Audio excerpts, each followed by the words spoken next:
Assalamualaikum, saya Dino Patijalal. Banyak orang yang menanyakan opini saya mengenai diplomat muda Arya Daru. Saya bukan polisi dan tidak mempunyai akses terhadap data-data forensik, tapi saya sulit sekali menerima kesimpulan bahwa diplomat muda Arya Daru itu bunuh diri. Dan ini adalah pandangan dari keluarga Arya Daru sebagian besar masyarakat. Kenapa saya berpandangan begitu? Pertama, karena metode bunuh diri yang diduga dilakukan oleh Arya Daru itu sangat tidak lazim. Biasanya kalau orang mau bunuh diri itu, dia memilih cara yang konvensional, yang tidak menyengsarakan dirinya, dan ini walaupun saya tidak bisa sebutkan secara grafis, tapi kita tahu semua apa itu. Pertama kali saya mendengar bahwa dia bunuh diri dengan cara lakban, saya mengatakan tidak pernah seumur hidup saya mendengar orang bunuh diri dengan cara lakban. Jadi ini suatu tanda tanya yang besar sekali.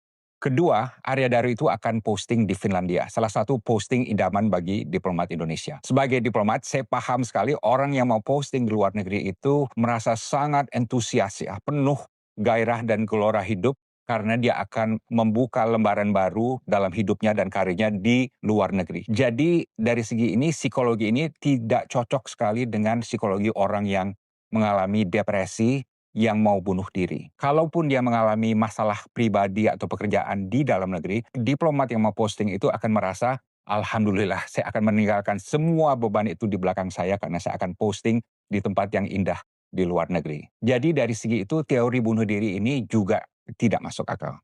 Ketiga, orang yang mau bunuh diri itu, apalagi orang yang sangat dekat dengan istri dan anak-anaknya, pasti akan meninggalkan pesan pribadi bagi keluarganya. Tidak mungkin dia mau hilang begitu saja, apalagi kalau dia begitu mencintai keluarganya. Dan dalam hal ini tidak ada satupun pesan kematian yang ditinggalkan oleh Arya Daru kepada istri maupun kepada anak-anaknya. Keempat, HP yang hilang dan tidak pernah ditemukan sampai sekarang juga menimbulkan tanda tanya besar. Kalau ada orang mau bunuh diri, biasanya dia tidak akan melepas HP-nya. Karena mungkin dia akan mengecek seluruh hal-hal yang ada di dalam HP itu.